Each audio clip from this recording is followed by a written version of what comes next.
So where we left off last time, we have the ability to find ourselves on a map, and we have the ability now to add a marker to ourselves on the map.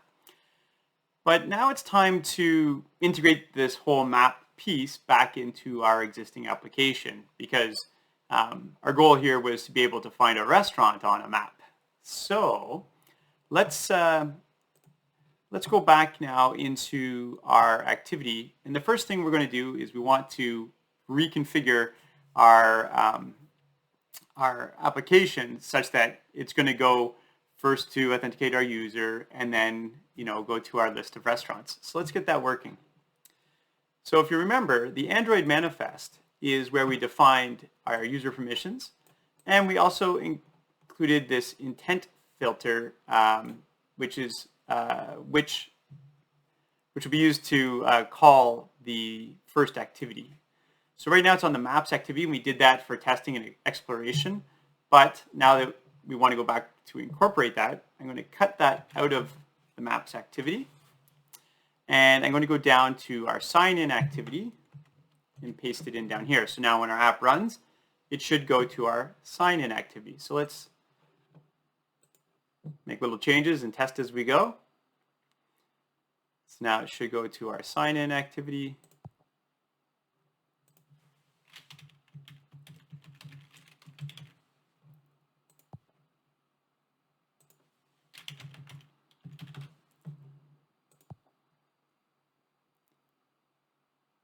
And it brings up our list of restaurants. So this part's working now, and we can see our navigation bar and everything is intact. So what we want to do now is, if I click on, say, East Sides, I want to be able, and it looks like my comments section doesn't have our navigation bar. So let's add a navigation bar to that, and then we'll talk about how do we want to navigate to the maps. So that was in our comments activity. So if you remember from last week, we had this toolbar main, and that gave us our little bar across the top. And what we did with, let's go to, for example, activity main, was we said include that toolbar. And by including that toolbar, we were then able to put it into any of the activities we wanted. So I'm just going to copy this little bit of text to include the toolbar from our activity main. And I'm going to put that into our comment section. And then if you remember the second part to make the navigation work, why is that red?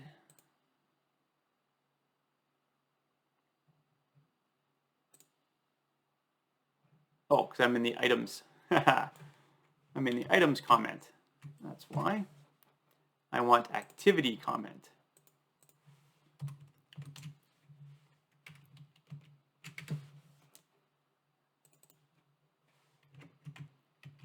Copy, paste. There we go. All right. So now when I put that into my activities comment XML file, my header here, this text view, was originally configured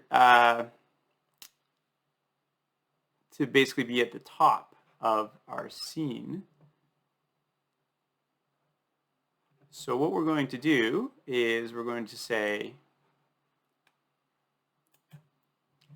configure the top of this to the bottom of our main toolbar, which will just bring things down for us. So now we have our main toolbar, and in order to inflate that, we need to inflate our icons into it. If you remember, what we did last week was we just went to an existing place where we have the toolbar configured, and at the end of the onCreate method, we had this set support action bar, right? So that line there basically connected our toolbar to our main toolbar to our layout. And then we called this inflate method, which took the menu item from our menu layout down here and inflated it into our toolbar, and then we were able to use this method called onItemSelected, and we could decide which of the icons was selected and then take the appropriate action, which in this case means changing to the appropriate activity. So I'm at the very end of my onCreate method, and maybe another way to look at this is, let's collapse this for you. So I just need the last line of my onCreate and these two methods, onCreate options menu and onOptions item selected. So I'm going to copy those and I'll go to my comment activity class. And at the bottom of the onCreate method, which is way down here, I'm going to paste it over top. And now, if I relaunch my application, I'll have to log in again.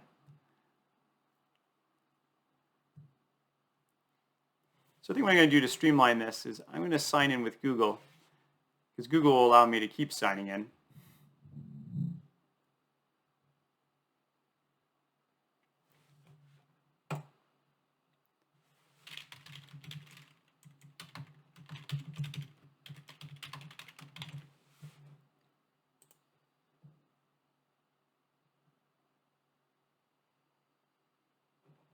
And do this part on the other screen.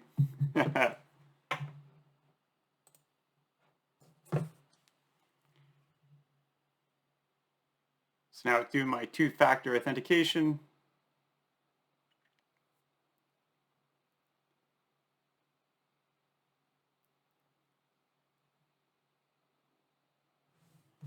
I agree to the Google Terms of Service.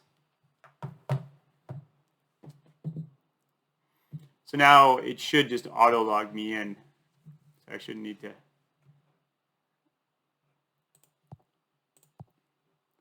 keep doing the sign-in process.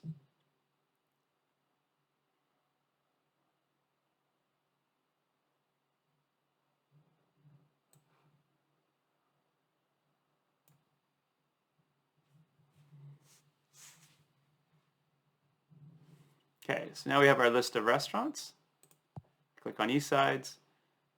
Now I can see my navigation at the top. If I click on the icons, it looks like they're working. So we've got that step now functioning. So what I want to do here is I want to change this floating action button, because it's kind of useless now, right? If I want to go back to the list of restaurants, well, I should do it from the main navigation, not from this extra floating action button. But what I will do is I want to convert that one into something that we can use to find the location of a restaurant. So what we can do here is we're going to change this icon, and we'll change the name of it so that it looks more like one of the markers on the map. So to do that, we're going to need a new drawable asset. So I'm going to go into my resource drawable and right click and say new vector asset. And I'm going to click on the clip art. And if you type location, you can see there's a lot, right? Add location, location searching. There's quite a few icons related to it, but we'll just say location on, and we'll keep it as a white white icon, and we can just say next and finish. So now we have that icon. So let's go to our layout, our comment layout file here. I'll add that to Git. And here I want to change this to use our new icon. So all I have to do is, you see where it says drawable back arrow? Let's just start typing in location and you can see we now have our little location pin. And I'll do Alt-Enter, say set focusable to be true. Keeps that happy. And rather than calling this the back floating action button, let's call it the location floating action button.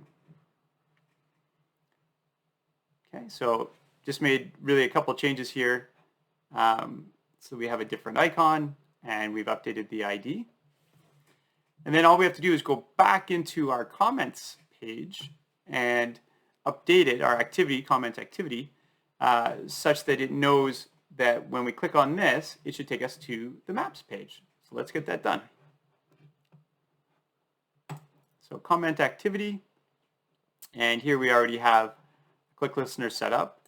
So this one is going to be the location FAB, so I hit my tab, and I want it to start, instead of the grid recycler activity, I want it to load our maps activity. So maps activity. So we'll relaunch our application here.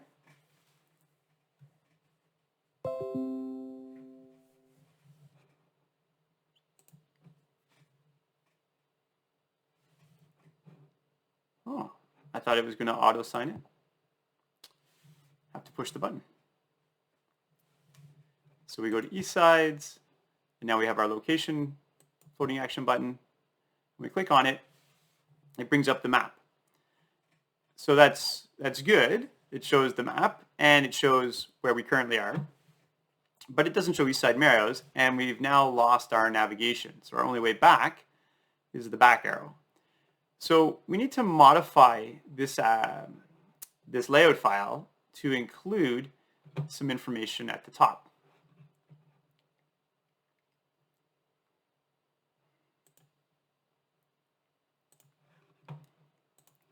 So let's go to our maps, activity maps layout file, and go to our split.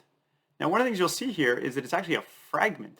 So this is a layout that we've actually not used before. And everything we've used in the past has been a either a linear layout or a constraint layout. So this time we're going to use a linear layout. We're going to keep the fragment piece, but the fragments, filling this whole scene, and we want to put stuff on top of it. So I'm just going to copy and paste a little bit here, and that's going to be okay.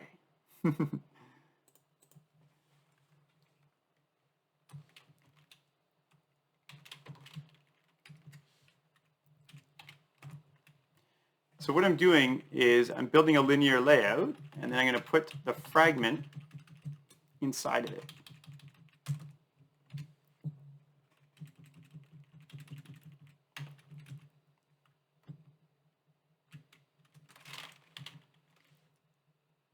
I thought we had, there we go, standard margin. Okay. And now the other things that we're going to add in here, we're going to add in some text view objects so that we can show the name of the restaurant.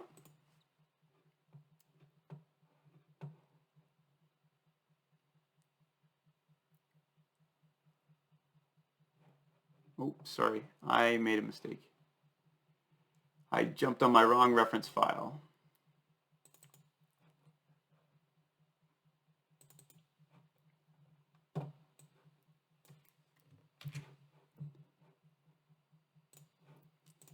It's not a linear layout. It is a constraint layout that we're going to use. My apologies. I'm actually just going to copy and paste a couple items in here.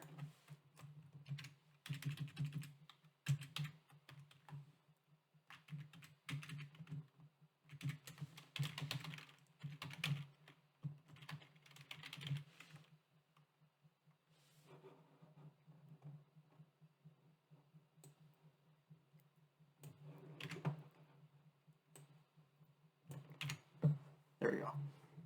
That's a little bit better. Okay, so we're going to include our toolbar at the top, and you can see that currently the fragment's actually going right over top of it. So that's okay. We're going to fix that up. But we've included our toolbar. And then the next thing we want to add in is an edit text field. So if we go to design view, text, and plain text, and if we drag it into our scene,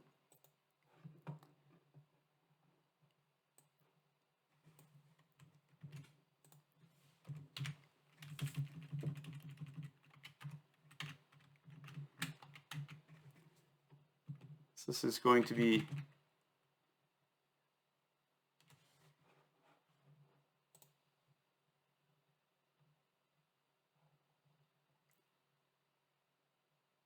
sorry, I'm just looking at my my notes, and I thought I had one other item on here, but maybe I don't. Okay. So this is going to be our address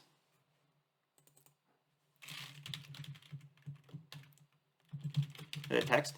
So initially, we're just going to, leave this as a blank field and allow the user to type in the restaurant name. But over time, what we're going to do is evolve this so that it will, we can pass in the restaurant name. And we'll make the width to match the parent.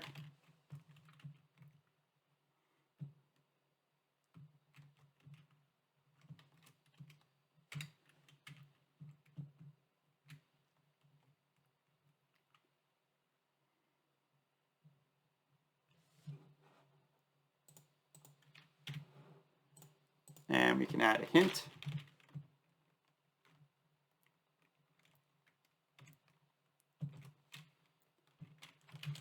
Enter address.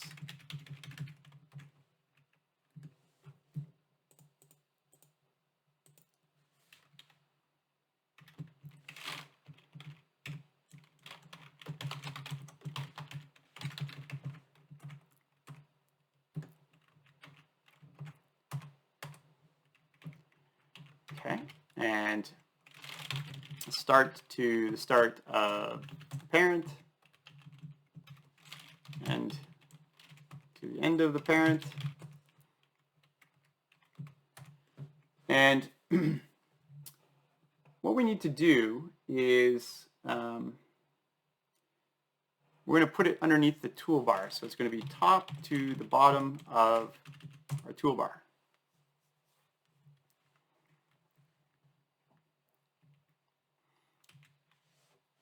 So our toolbar is here, our edit text is there, and now we need to add, for our fragment, we need some constraints on the fragment as well.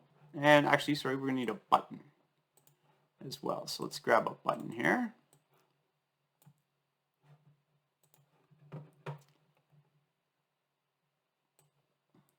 And this will be our search button.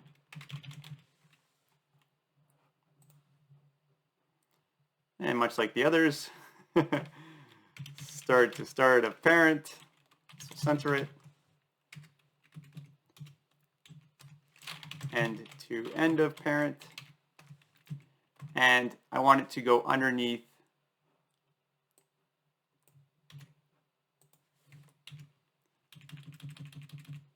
this address edit text.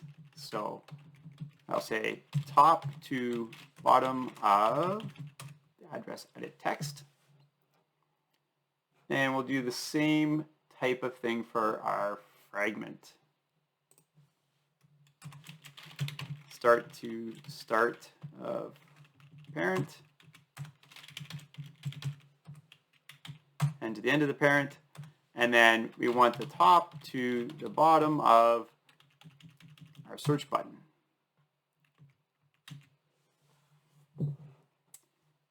And we're going to need to add a margin to this to really force it to come down. Because right now the height matches the parent. And Hopefully it's not like the recycler view where there's a little bit of a hiccup there, but I think what I'm going to do is just go margin, top. We'll bring that down. Okay, so now we've got a toolbar, a place to enter the address, our button, which we need to change the text on to be show on map.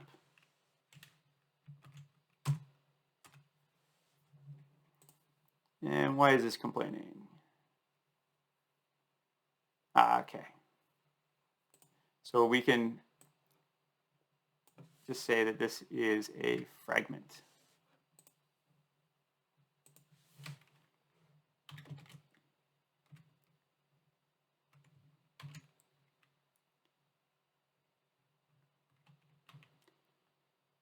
And we should give it an ID. Oh, no, we have one there. It's just a little buried. I always like them at the top. Okay.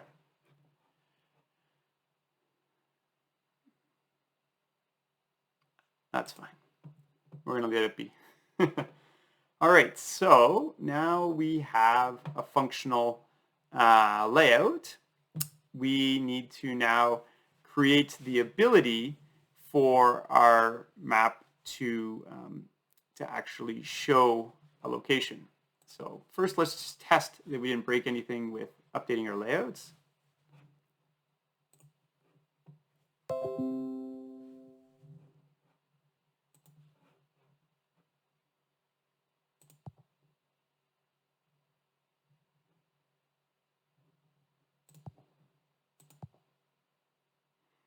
Okay, so we haven't broken anything. We don't see the icons yet.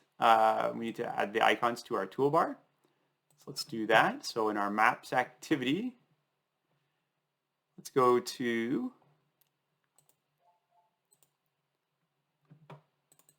main, and we're going to copy. Remember, these are our items for our toolbar. So let's copy those and go into our maps activity. Now remember, these are built at the end of our onCreate. Okay, so I'm in the maps activity, and here's my onCreate method. It starts here and it ends here. So I'm just going to paste them in there. Okay. So this should enable our menu bar now.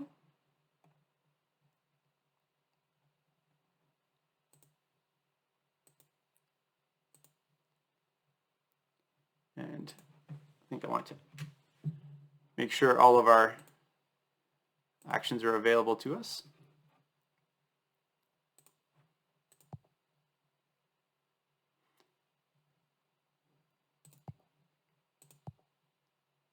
So now that menu toolbar is populated and our Google Map view is working. All right. So now the next piece is we need to add the ability to actually navigate to a location. So it's one thing where we could say, you know, put in a specific address and send that, or a latitude and longitude, and send that onto Google Maps, because we have methods already that accept latitude and longitude, right? So if we go down, we have this place marker on map if we know the latitude and longitude. The problem is we don't typically talk about latitude and longitude when we talk about places. So for example, we're talking about Eastside Mario's in Barrie. You know, I was clicking on the link there. Well, that's not going to do us much good if we can only work in latitude and longitude, and no one really talks that way. So it's easier for a user to say, hey, Eastside Mario's in Barrie. So we need a way to translate from the name of a restaurant or a name of anything and convert it into latitude and longitude. And thankfully, someone's already solved this problem for us. And let me just pull up the code for that.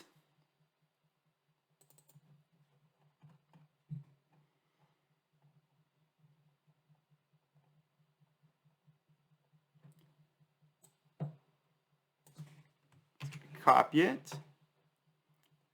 And I'm going to place it. I'm in the maps activity here. So I'm going to paste it in. Now you can see right here, this comes from Stack Overflow, this solution. And you can actually thank, if you know Rich Freeman. Rich Freeman was the one that found it. I did not find this particular snippet of code. So we've got our we've got a method now that can take in an address string, and what it does is it returns a lat and long that could be null. Of course, if the string was gibberish, it makes sense that this wouldn't necessarily return anything. It would just return a null. So we at least have a latitude and longitude option. And so what we're going to do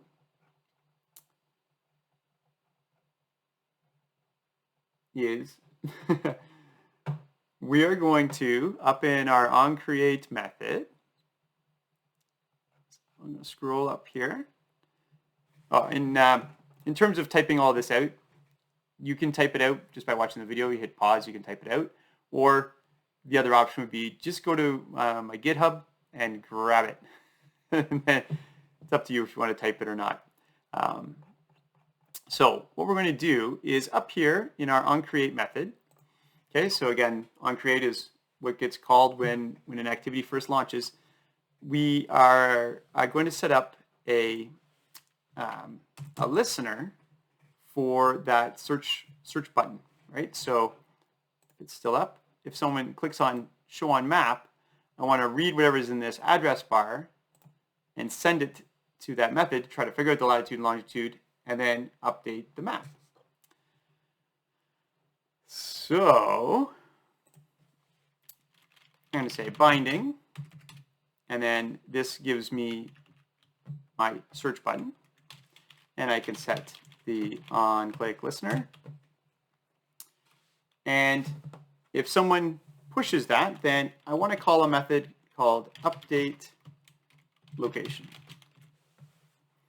And we'll build that method now. So let's go down to the bottom here.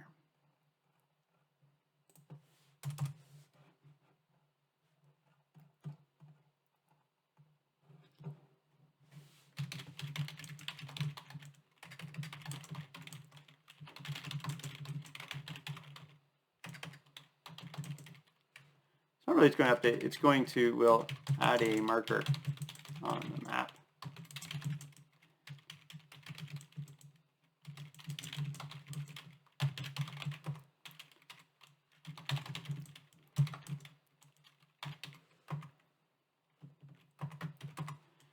Okay, so we need to get the location. So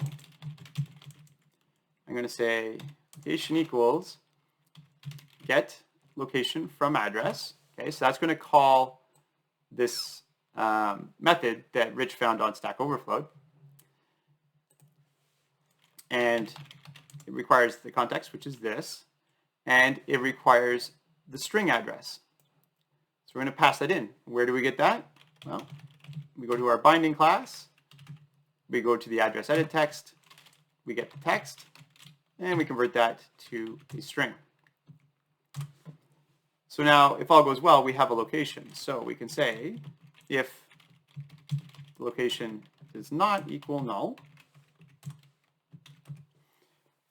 and then we can just call our existing method, right? We already have a method called placeMarkerOnMap that accepts a lat and longitude, right? So we can just call that placeMarkerOnMap for the location. Else, we can do a little toast. Make text.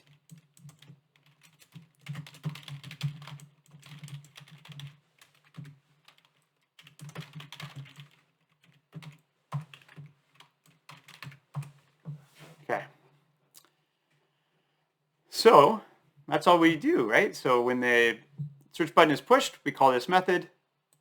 We try to convert a string into a lat and long location. If it's not null, we pass it on to our place marker on map up here, and we should be good. So let's give it a roll.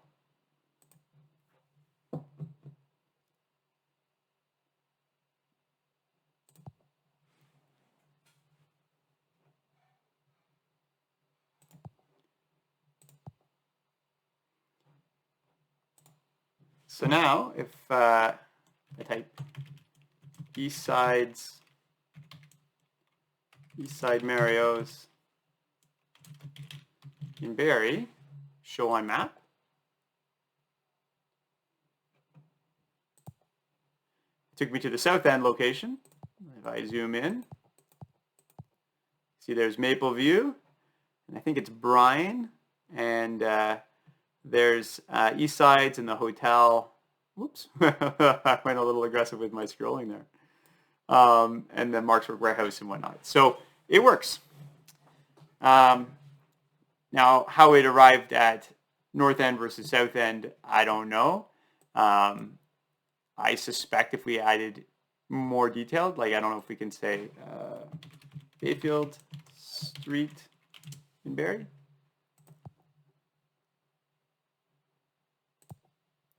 So now we have another marker up here, and if I zoom in, there's the East Side Mario's on Bayfield Street. So you can see that it works, and we can certainly pass this information from the previous scene. So when we were in the list view, we have the names of the restaurants in here. So what we could do is we could pass that information over to, sorry, actually we already have it on the comments scene, right? It already says East Side's right here. So we could pass that so that when we go here, it pre-populates this a little bit. It won't be perfect because you probably want to add the city, but we can certainly do that. So if I go to my comment activity here, and when our floating action button is called, let's see, so there's our onCreate.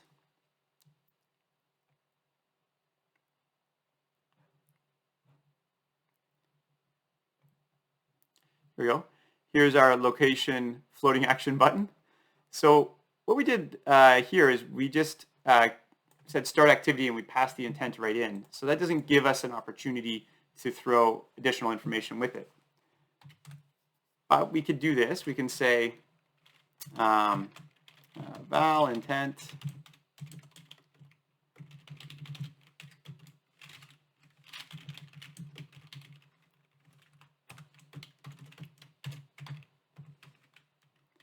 and then we could say intent put extra,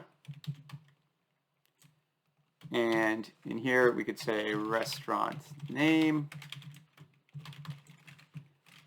and we have that currently in our edit text or our text. So if I say binding restaurant name text view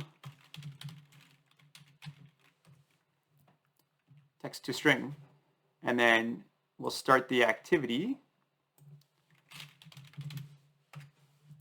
Okay, so now we can pass in this variable called restaurant name in our next scene. So in the maps activity, in here, when we're in our onCreate, okay, so here we've set up our binding, and one of the first things we can do is we can say binding address edit text equals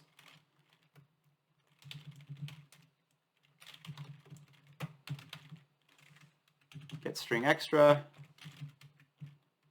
restaurant name.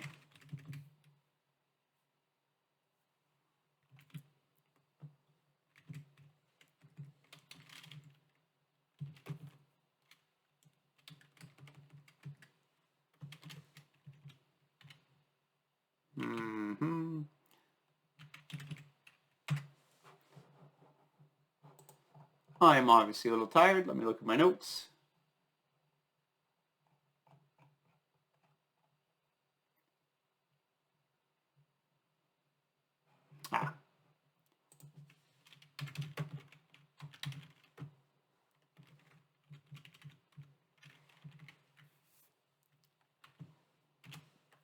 There we go. So when the maps load, our address will be pre-populated with the restaurant name, and then the user can type in the city.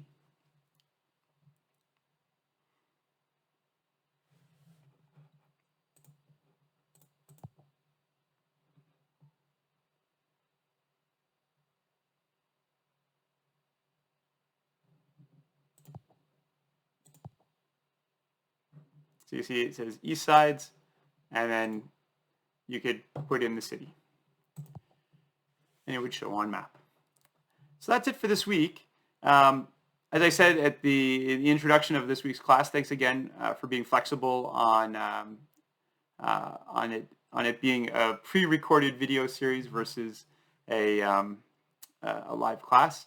If you do have any questions, comments, you can't get things working, please don't hesitate to set up the office hours on Calendly. If you can't remember how to get to that, let me just pull it up. Let's go to gc.blackboard.